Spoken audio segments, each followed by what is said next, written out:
teen suffers a gunshot wound, and a man goes into shock from a bee sting. Precious moments between trauma and treatment make all the difference. The Critical Hour, Friday on Discovery Health Channel. How much impact can the human body take? A cheerleader falls headfirst on a concrete floor. People's lives can change in an instant, without warning. Their bodies shattered, their lives in peril. The fight to save them takes heroic rescues, vital technology, and the practice of bold medicine. These are the unforgettable stories of survival, about real people whose lives were forever changed by a moment of impact.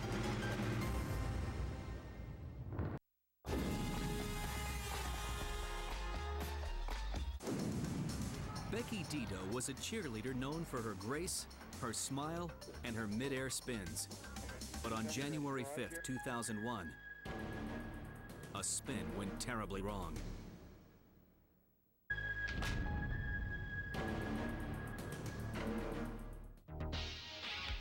Becky Dido loved cheerleading. She'd been a star since the 7th grade. But in January 2001, Becky wasn't performing. She was coaching, leading a group of nervous 12-year-olds into the National Cheerleaders Competition in Orlando, Florida. The squad's walking by and they were very intimidated by them, so our girls would say, do this in front of them. And so all day long we were doing stunts here, just throwing a stunt, wherever we could.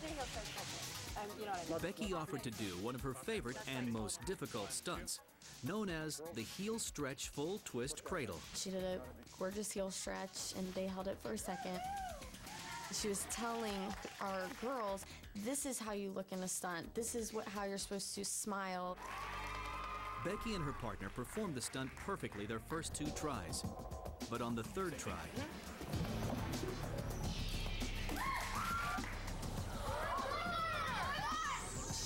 she back behind him where he couldn't catch her because she was flying backwards. And she hit the ground head first. It sounded like a brick being dropped off a 20-story building.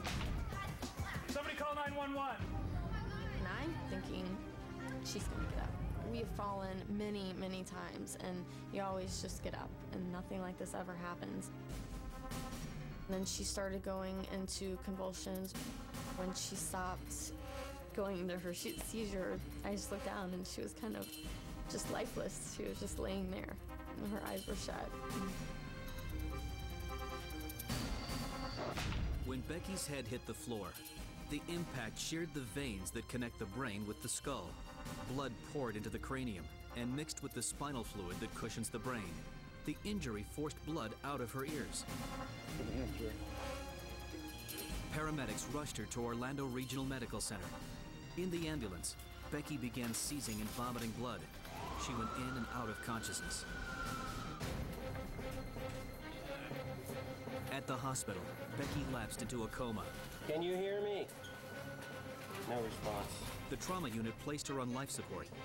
A brain CT scan revealed a life-threatening blood clot on the right side. Now we got a bad head injury. Becky needed immediate surgery, but the hospital's neurosurgeon was caught in traffic. She was working on 10 to 15 minutes for live. So I drove in the center median in the grass at very inappropriate rates of speed and navigated to the hospital. In the OR, Dr. Masson performed a craniotomy, drilling holes in Becky's skull and opening the dura, the covering over the brain. Through the holes, Dr. Masson removed a blood clot 2 inches thick. So we clean the space, make sure there's no bleeding. The brain in those cases usually swells quickly. Sometimes it swells so quickly that you have no space by the time you're halfway through the procedure. The clot was gone, but Becky wasn't out of danger. Dr. Masson installed a pressure monitor in her skull to alert doctors of any dangerous swelling and sent Becky to the ICU. Her parents were crushed to see their once vibrant daughter in a coma. Hang in there, kid. You were allowed to go into the ICU, and you just stand there and you just almost disbelieve that that's your child in there, and every machine known to mankind she's hooked up to. At first, Becky seemed to improve, but on the second day, the pressure on her brain reached near lethal levels. Doctors had to remove the dying part of her right temporal lobe before the entire brain shut down. In a temporal lobectomy, you're not making the brain more healthy, you're simply allowing for more space. The skull is a box with limited dimensions, and when the brain swells, the blood flow is diminished, and the brain basically can die from this. Becky was losing the part of her brain that is responsible for nonverbal memory and control of emotions. And at this point, it's very unclear whether she'll make a miraculous recovery or whether she could die. Hey, Beckison.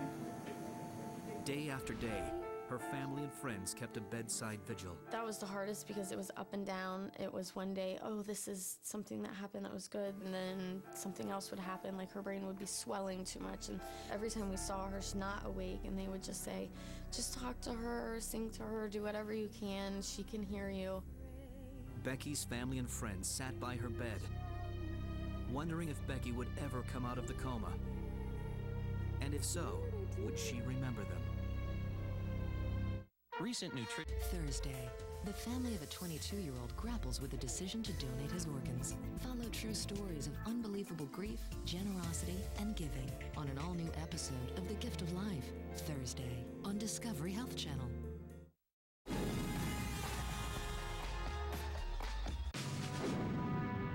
Becky Dido was a champion cheerleader until she misjudged a twist and landed head first on a concrete floor. Her brain became so swollen, doctors had to remove part of it to save her life. Now in a coma, Becky's family feared she would wake up a vegetable, or not at all.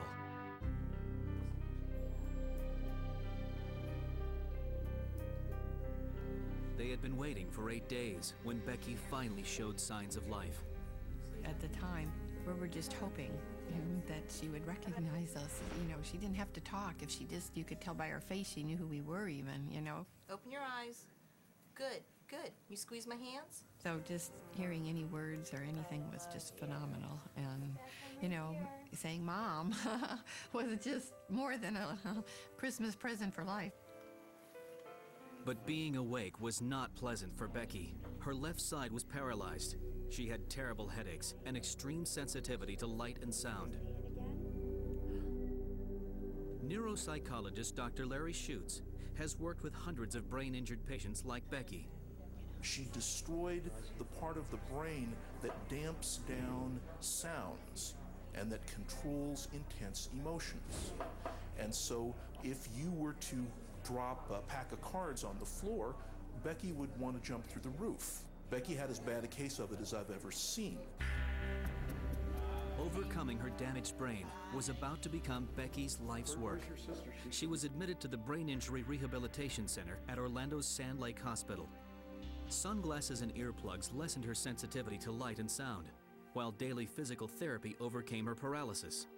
Still, the extensive damage to the right side of her brain had deprived her of the most basic life skills. I think one of the worst times for her probably was when she tried to put on her own sock and she couldn't. It was just hard for her to understand why something she knew she could do and she couldn't just go ahead and do. A common misconception about brain injury is that people's brains get all better. They simply don't. A person who's had a serious brain injury will have a different brain than the one they were born with, and they'll have it for the rest of their life. So recovery doesn't mean healing, it means learning to use this different brain in a different way to restore its effectiveness. Becky threw herself into rehab with cheerleaders' enthusiasm. Pet therapy helped Becky reacquire motor skills. Shopping practice helped her with social skills. According to her therapists, Becky has done better than 99% of people with this type of injury. She's made an amazing recovery. You go through rehab for occupational therapy, speech therapy, physical therapy, and neuropsychology. And they're nonstop in your room, taking you to the next thing, and you don't want to do anything. I mean, you're so lethargic, but I wanted to get better. So I pushed myself with ice packs on my head and everything because my head hurt so badly. It was awful. After 6 months of intensive rehab, Becky had made fantastic strides. It is on seizure. But the injury has left some permanent impairments. My hand, left hand, my mouth's getting better. Okay, is your hand getting better? No, ma'am. Is it getting more intense?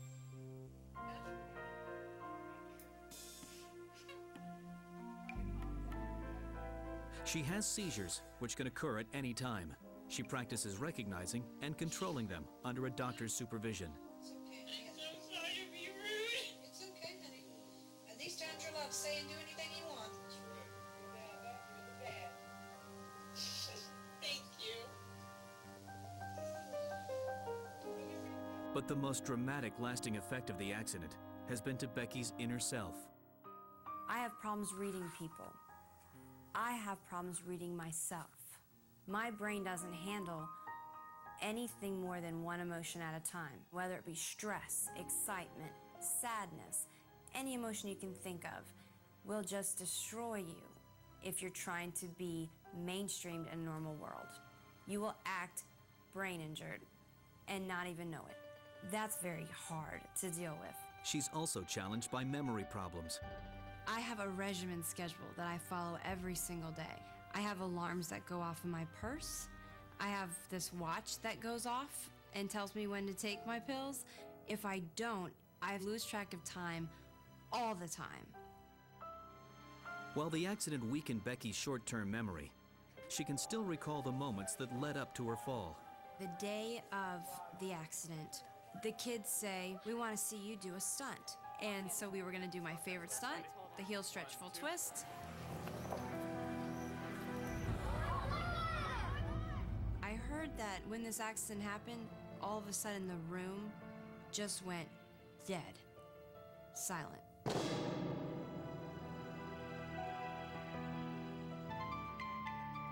Today, Becky has exceeded her doctor's wildest expectations. She lives on her own. She's back at her full-time job as a community projects manager for Disney Sports and Recreation, and she sings with a local church group. What Becky was extremely tough, extremely willing to learn, and extremely persistent. And she has spent the better part of 2 years working on reprogramming every method she uses to think. And, all right. I feel like the new me is so much better than the old me. I love people differently than I ever did before. I care about them. I feel like I feel their hurt. The doctors say that because I was a fighter before, that part of your personality is just gonna carry over and really help you out. I wanted to become better. I want to not just become a great, recovered, brain-injured woman. I want to be the best. Nice job. Good job. Like all traumatic accidents, Becky Dido's impact turned her life and her family's upside down.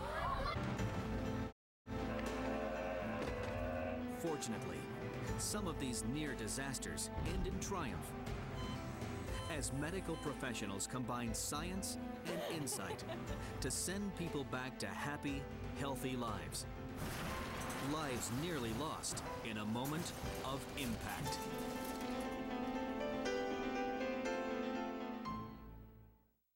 Next, imagine waking up during surgery, unable to move or